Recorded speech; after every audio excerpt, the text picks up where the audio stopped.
Humanity's journey is a blink in cosmic time, yet our achievements are monumental. From discovering fire to exploring space, we've pushed the boundaries of possibility. In our quest for knowledge, we've looked beyond our Earth to the stars above. Join us in exploring the existential universe, where every question leads to discovery. Imagine finding yourself in a place of profound peace, witnessing your life from a distance. This is exactly what happened to Gaby not once, but twice. Gaby's first near-death experience occurred as a child after a severe fall. She found herself outside her body, witnessing a tunnel and feeling drawn to a comforting light. I was upstairs, and my brother pushed me from the second story of our house. The straight staircase turned 90 degrees to the main floor. I tumbled down and landed on my neck with my body on top. My mother heard the commotion and ran to the stairs. When she picked me up, I realized I couldn't breathe. I gasped as hard as I could, but no air entered my lungs. I didn't panic. Instead, I surrendered to the energy's pull. I started turning blue, and it was my mother who panicked. She picked me up and ran for the car, leaving my 7-year-old brother alone. I died as she walked out the door, but I could still see what was happening from above. She plopped my lifeless body on the back seat and ran to the other side. My mother drove to the military hospital a few minutes away. As she pulled me out of the car, I followed her, uncertain what was happening. As she ran into the hospital, she screamed for help. I have never forgotten the following. She called me by my first name and stated I had fallen. The emergency room doctor was an elderly man, tall, with short white hair and boasted a slight hunch at shoulder height. He was wearing civilian clothing. The walls were the typical army green color but a pastel shade. My mother placed me on the bed and left to call my father. When he arrived, she drove back home to my brother. In the room, a big light above my body looked like a flying saucer. There was a chair in the corner with a duffel bag under it. On the wall next to the chair was a white metal, glass cabinet with medication in it. To my right was a metal desk with a drawer on the right side. The doctor was to my left and started CPR in vain. When my father arrived, he urged the doctor to use the defibrillator because I suffered from tachycardia. The doctor grabbed the defibrillator from another storage unit at the foot of the bed and started the machine. Curious, I dropped down to investigate what this machine was. I was floating approximately 3 feet above my body when the doctor shocked my heart. At that moment, a tunnel formed above the doctor's head. The tunnel absorbed me. I clearly remember that there was a sense of urgency to pass through it and go to the light. I surrendered to its pull when I realized breathing wasn't necessary. Once into the light, it turned to darkness. But the darkness felt like light. This doesn't make sense, but I have no other word to describe it. The sensation was familiar and reassuring. Passing through the tunnel felt normal. So I started enjoying the sensation of weightlessness and absorbed the knowledge. The experience was like the universe was feeding me the information I needed to live my current life. When I saw the sand, I knew I was no longer in Ontario. In an instant, the feeling was loving and warm. I knew where I was. Home. Welcome to Existential Universe. In today's episode, we dive deep into one of humanity's greatest mysteries. What happens when we die? Near-death experiences, or NDEs, have fascinated and puzzled scientists, spiritual leaders, and the general public alike. Join us as we explore the profound and often transformative experiences of those who have come back from the brink of death. We'll delve into personal stories, scientific explanations, and spiritual interpretations to understand what these experiences can tell us about life, death, and the beyond. Imagine going through two near-death experiences in one lifetime, two different perspectives, one from childhood and one as an adult. Gaby did just that. I had another NDE when I was 33 years old. I was already in the emergency room for arrhythmic defibrillation. When I looked at the monitor before dying, my heartbeat spiked at 244 beats per minute. I turned and looked at the doctor, who was also staring at the monitor. My heart stopped. I again slipped out of my body, but I didn't hover. I immediately joined the thought form, for lack of a better word. While away from the hospital room, I journeyed to ancient Egypt during Queen Hatshepsut's reign in 1455 BC. My group of friends and family were divided because of my spiritual beliefs. I insisted there was only one God or creative energy. My life was on the line, so we split up and ran in different directions. The knowledge then conveyed my life's purpose was to reunite my group. Our home was an island, and I could see it as clear as day. When I drew the Nile, I was so precise that I was accurate to the kilometer. When Google uploaded the Earth application, I scanned the entire Nile River to find my home, Amla, next to the island of Ardwan. During that life cycle, I saved my friend's life by having him released from prison. This short visit to the knowledge realm flooded me with another past life. It was during the Norman conquest in 1066 England. When I returned to consciousness, the doctor told me my heart had stopped for less than a minute. Although both deaths lasted different times, the time lapse seemed the same length. I know this will sound unreal, but my life in England was equally fascinating. The people in that era were the same friends and family I knew in 1455 BC, except one was missing. My name was Anselm, and my friend Gundulf. In the vision during my death, I knew I had buried him and remembered where. This fact was verified a few years ago when researchers released the results of a scan and excavation of Rochester Cathedral's chapter house in 2019. I have contacted the archaeologists regarding other facts to explain what I know. The work is still in progress, but my knowledge aligns with current discoveries. For so long, I thought I was crazy and rarely spoke about my NDEs. But recently, I've been expanding my visions via profound meditations, clothing my mind. In late 2022, I decided to write everything down. Initially, it was in bullet point form. However, the details were so overwhelming that I wrote everything I remembered and am still discovering to empty my mind.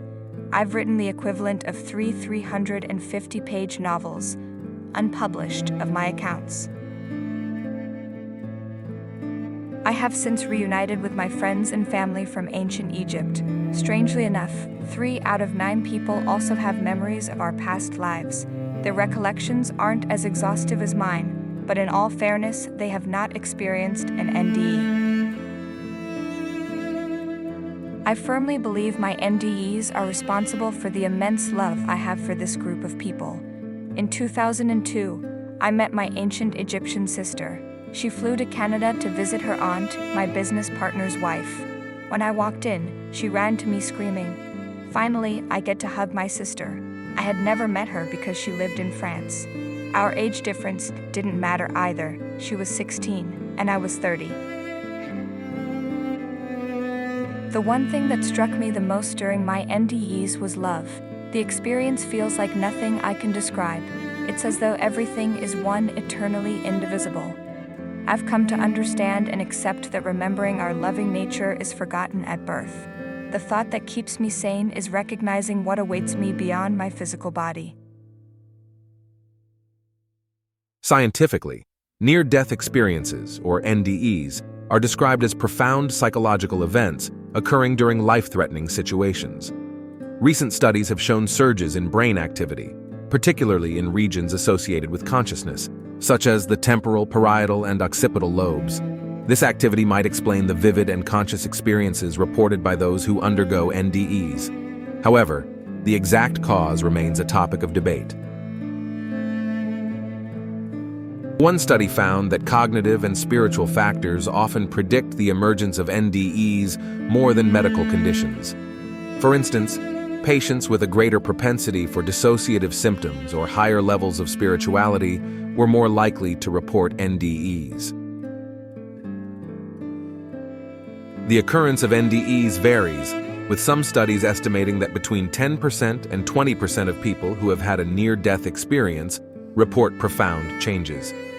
These experiences often include out-of-body sensations, life reviews, and encounters with a bright light or tunnel. Research has also shown that the prevalence of NDEs in patients who have experienced cardiac arrest ranges between 3.6% and 23%. Other studies have found that 43% to 48% of adults and up to 85% of children who have faced life-threatening situations report having an NDE. These statistics highlight the significance and relatively common occurrence of these experiences. Further research involving ICU survivors revealed that 15% of patients reported having an NDE. The study highlighted that cognitive and spiritual factors often predict the emergence of NDEs more than medical conditions. Interestingly, the long-term impact on the quality of life 1 year after the experience was not significantly different for those who had an NDE compared to those who did not. This suggests that while NDEs can be transformative, their impact on day-to-day functioning may vary. On the spiritual side, many believe that NDEs provide a glimpse into the afterlife, or another realm of existence. People who experience NDEs often describe encounters with deceased loved ones, spiritual beings, or divine entities. These experiences frequently lead to profound changes in their beliefs and attitudes towards life and death, often resulting in increased spirituality, compassion, and a sense of interconnectedness. The spiritual interpretation of NDEs often views these experiences as evidence of an afterlife or a connection to a higher power. For many, these experiences affirm their belief in life after death and provide comfort and reassurance about what lies beyond our physical existence. Let's explore some well-documented cases of NDEs that have captivated researchers and the public alike. Dr. Eben Alexander, a neurosurgeon, experienced a profound NDE during a coma induced by bacterial meningitis. He reported visiting a beautiful heavenly realm, encountering a divine being, and receiving messages of love and interconnectedness. His experience led him to write the best-selling book, Proof of Heaven, which has inspired many to explore the spiritual aspects of NDEs. Pam Reynolds underwent a complex brain surgery where her body was cooled to 60 degrees Fahrenheit, and her heart and brain activity were temporarily stopped. During this time, she reported an out-of-body experience, describing the surgical procedures and conversations in the operating room with incredible accuracy.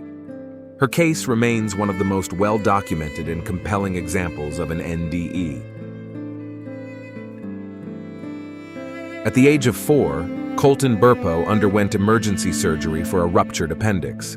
After the surgery, he reported visiting heaven, meeting deceased relatives, and receiving insights into his family's future. His story was later published in the book, Heaven is for Real, which became a bestseller and was adapted into a feature film.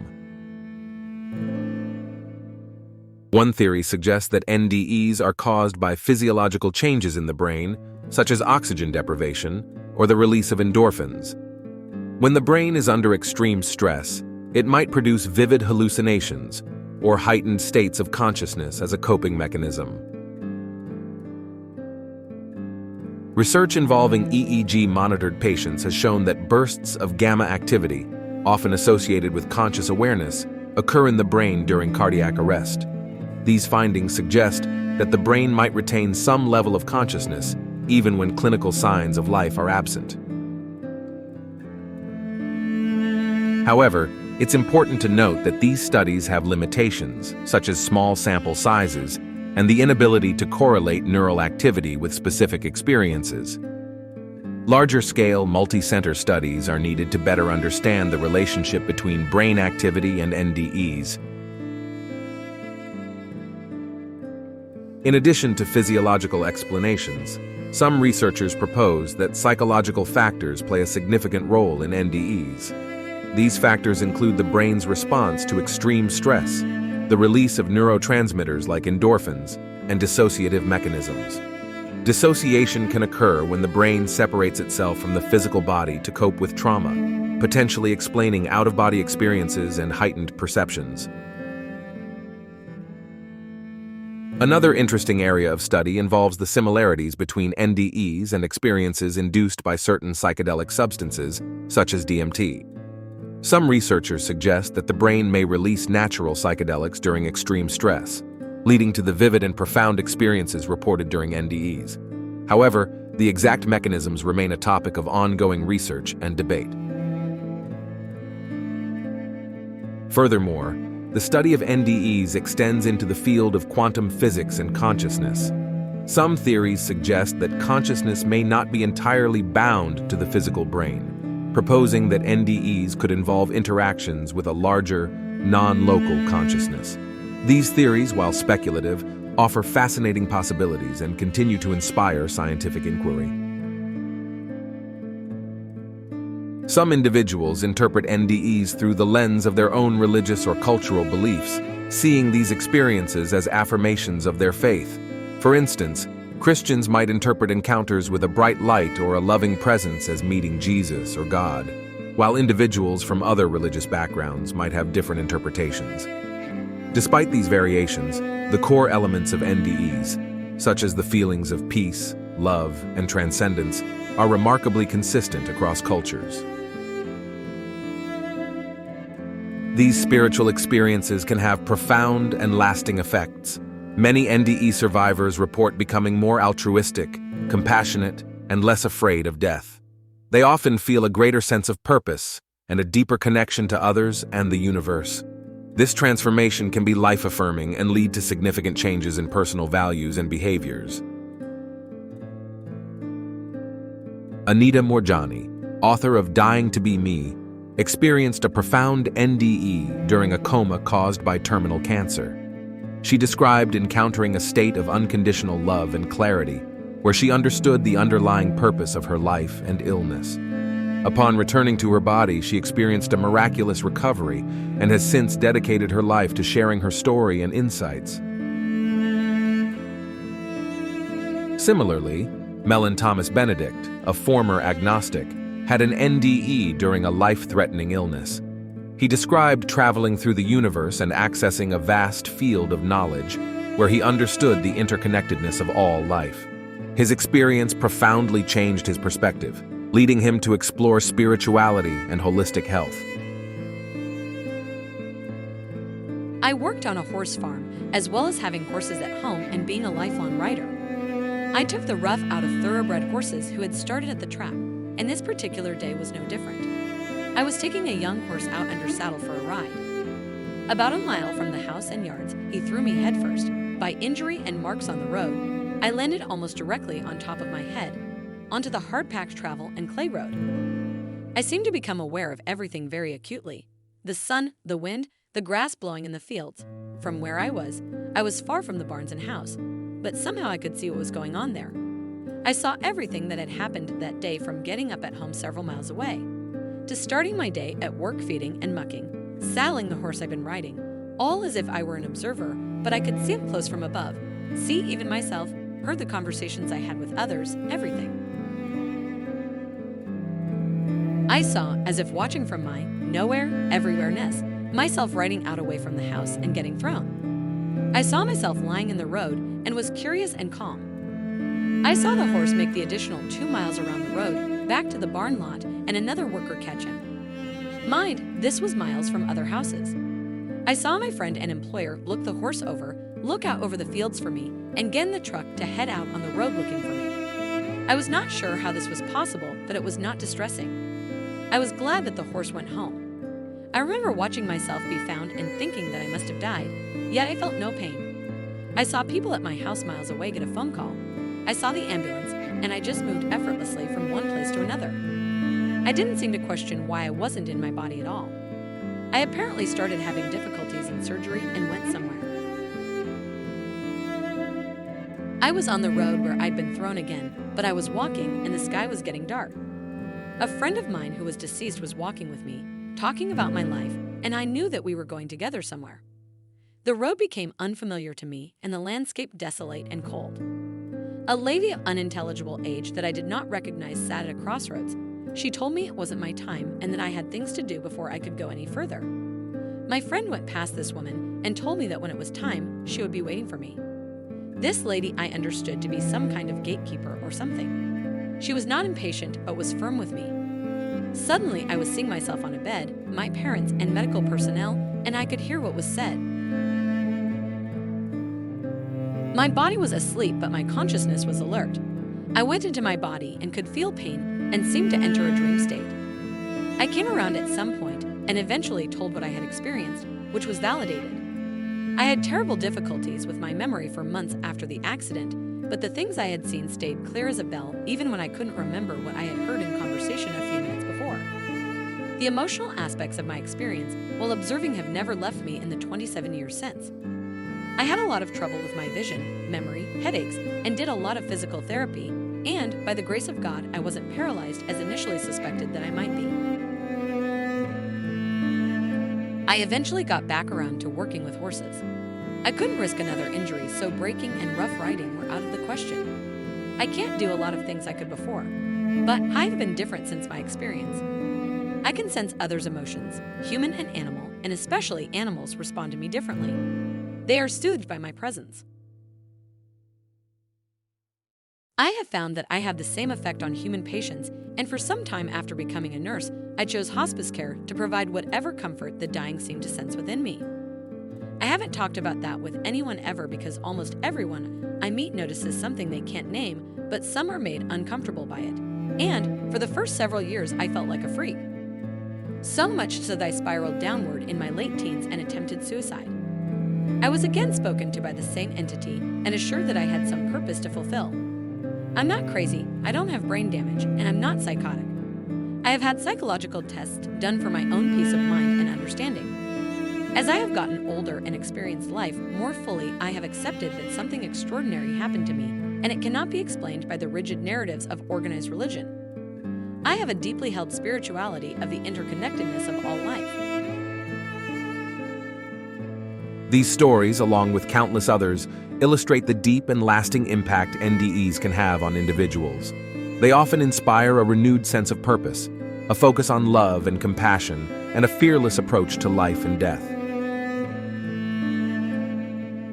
Continuing with scientific explanations, it's important to explore the neurological and physiological aspects further.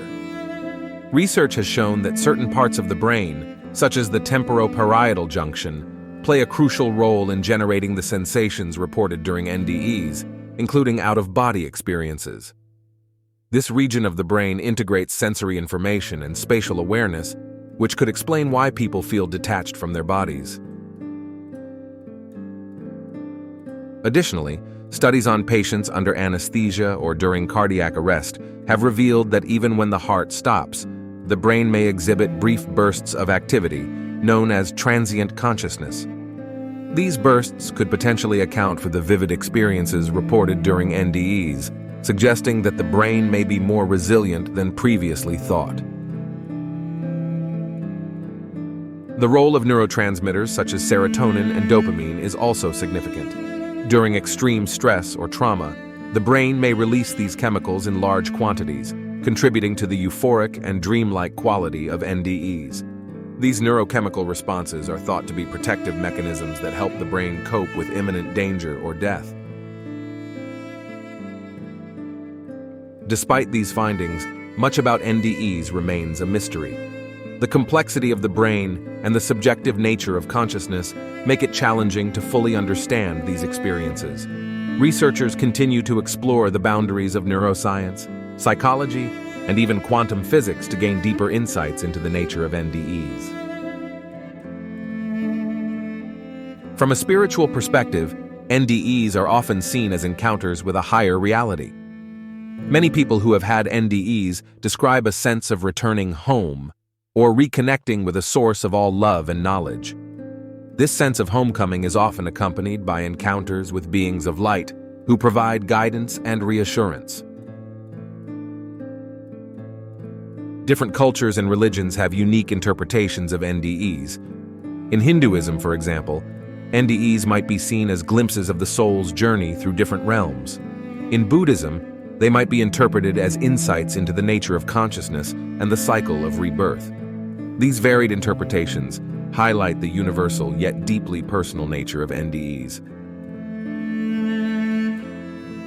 For many, NDEs serve as a profound spiritual awakening, prompting individuals to reevaluate their beliefs and priorities. They often lead to a greater appreciation for life, a focus on love and compassion, and a commitment to living in alignment with higher spiritual values. This transformation can be life-changing, offering a new perspective on existence and the afterlife. Near-death experiences remain one of the most intriguing and profound phenomena explored by both science and spirituality. They challenge our understanding of consciousness and the nature of reality, offering glimpses into what might lie beyond our physical existence. Remember, the universe is vast, and so are the possibilities. Until next time, stay safe and open your minds. Don't forget to like, subscribe, and hit the bell icon for more explorations into the mysteries of life and beyond. Thank you for watching, and stay curious about the wonders of our universe.